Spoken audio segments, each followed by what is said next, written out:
Durante anos a fio, Paulo Silva, o célebre inspetor Paulo Silva, foi uma das estrelas da investigação criminal. A par do procurador Rosário Teixeira e do juiz Carlos Alexandre, Paulo Silva, o inspetor tributário de Braga, que um dia alguém chamou de caça-tubarões, foi uma das caras dos maiores processos contra a corrupção e fraude fiscal no nosso país. Nas grandes operações lançadas nos últimos 20 anos contra a corrupção e a fraude fiscal, ele está em todas. Até parece que a inspeção tributária não tem mais ninguém. É ele e só ele. A Operação Furacão foi o seu primeiro grande caso mediático, quando uma organização tentacular de fuga aos impostos foi perseguida e decapitada. A seguir, a dupla Rosário Teixeira e Paulo Silva saltou para o Banco Português de Negócios, BPN, um clube de amigos do cavaquismo com um apetite voraz para os negócios e que conduziu à prisão do banqueiro Oliveira e Costa. Daqui para a Operação Monte Branco foi um saltinho. Um insuspeito grupo de empresários e negociantes que enviava malas de dinheiro para o recato da banca suíça foi apanhado pela operação liderada por esta dupla e onde Carlos Alexandre interveio mais uma vez como juiz de instrução. É este caso que os leva a encontrar o fio da meada da famosa Operação Marquês, que culmina com a prisão de José Sócrates e que origina um dos mais complexos e longos processos da nossa história judicial. Rosário Teixeira e Paulo Silva atiraram-se como gato a bofe a uma casta de gente endinheirada que até aí parecia intocável. Pela primeira vez em Portugal, um ex-primeiro-ministro, Sócrates, foi para a prisão.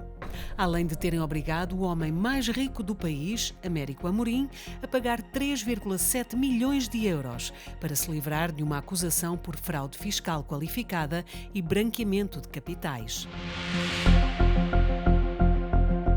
Vergaram ainda um fino rol do empresariado português apanhado a aldrabar o fisco. Miguel Paes do Amaral pagaria 1,4 milhões. Joe Berardo, meio milhão.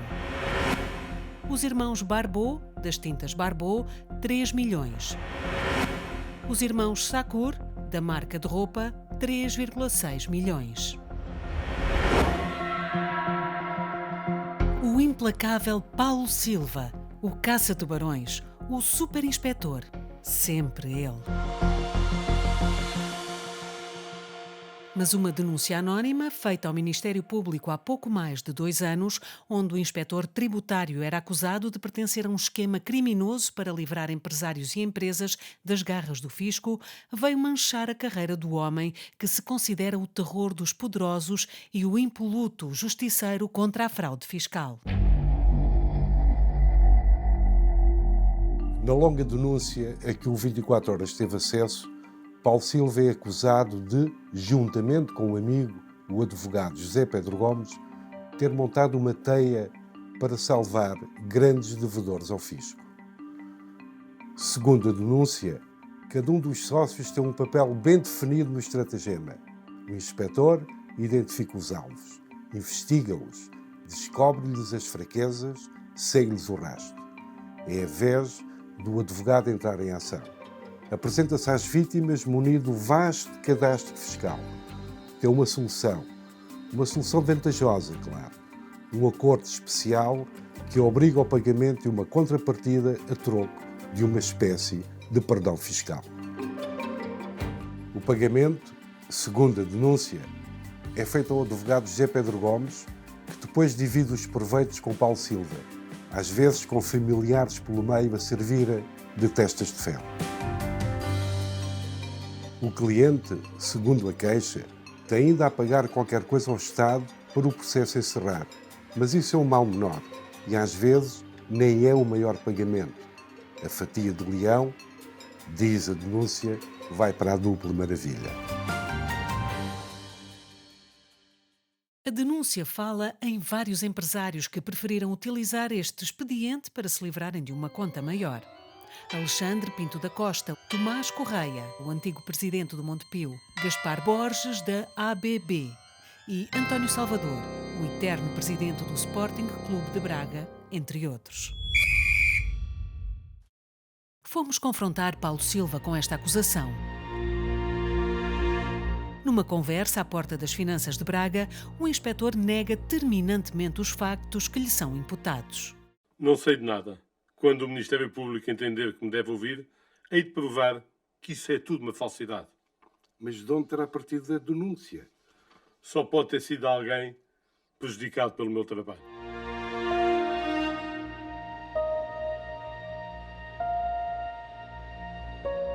Sabendo ou não, a verdade é que Paulo Silva passou os últimos tempos na prateleira, tendo sido afastado da investigação criminal.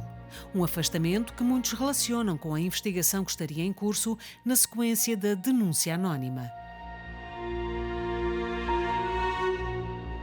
Como também deixou de ser visto com o até aí inseparável amigo José Pedro Gomes nos mais bem frequentados restaurantes da zona de Braga. O inspetor e o advogado nunca mais foram vistos juntos no Arcoense, no Dona Júlia, no Dona Elvira, no São Frutuoso, no Panorâmico.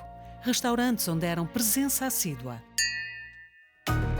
Com uma promoção falhada, a diretora adjunto da Autoridade Tributária de Braga, ao que se diz por obra e graça da denúncia que o remeteu para a prateleira, Paulo Silva voltou agora, em abril, a assumir algum protagonismo. Desta feita num processo que dura há 8 anos, o relacionado com a construção da barragem do Alto Sabor, onde a Justiça tenta encontrar os destinatários das luvas de 4,7 milhões de euros que os brasileiros da Odebrecht e o Grupo Lena pagaram como contrapartida pela adjudicação da obra. Quem também adotou uma vida mais discreta foi o advogado José Pedro Gomes. Apaixonado pelo automobilismo, quando saíram as primeiras notícias sobre as suspeitas que recaíam sobre ele e o seu amigo, Paulo Silva, apressou-se a pôr à venda 2 dos seus 3 carros de corrida. O Ford Escort MK1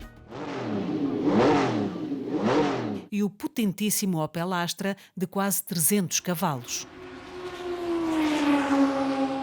Ficou com um Escort MK2.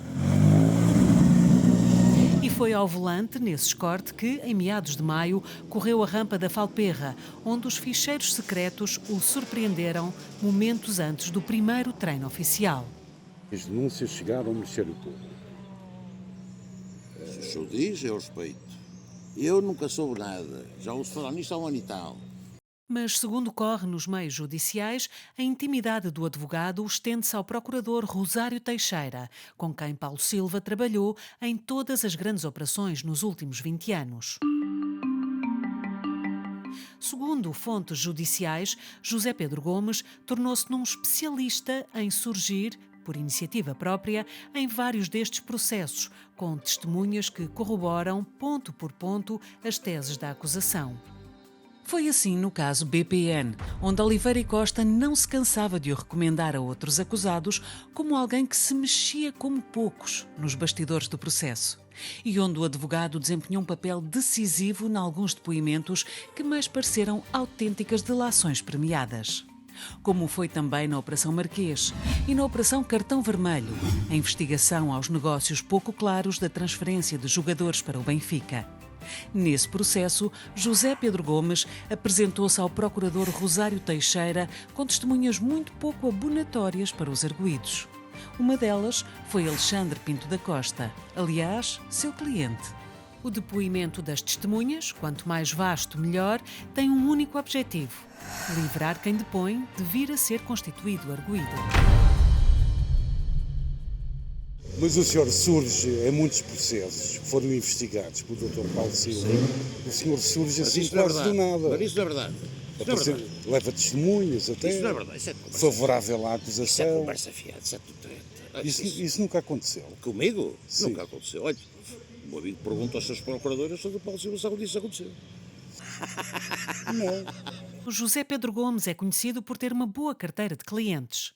Corre que o presidente do Braga, António Salvador, é um dos que não hesitam em recorrer aos seus bons ofícios, especialmente quando é preciso juntar manha ao direito. Salvador vendeu a sua construtora Britalar a um empresário brasileiro, Fábio Moura, homem ligado ao futebol. Mas a firma já então estava arruinada. Fábio Moura, acusado pelo Ministério Público Federal do seu país de lavagem de dinheiro, assumiu a empresa em falência técnica, com mais de 26 milhões de euros de capital próprio negativo e sem atividade. O destino inevitável foi a falência, em maio de 2023.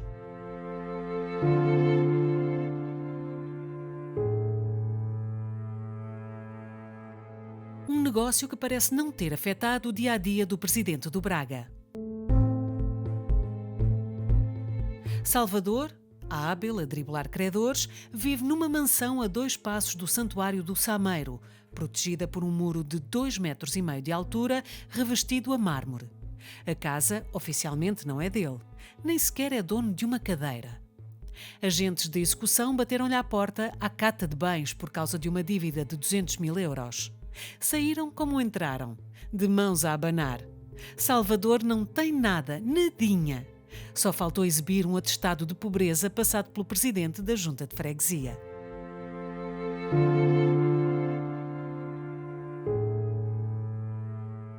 Hoje, bem mais discreto que nos tempos em que se gabava alto e bom som das suas proezas e da facilidade com que derrotava os poderosos, Paulo Silva optou por um estilo mais pacato.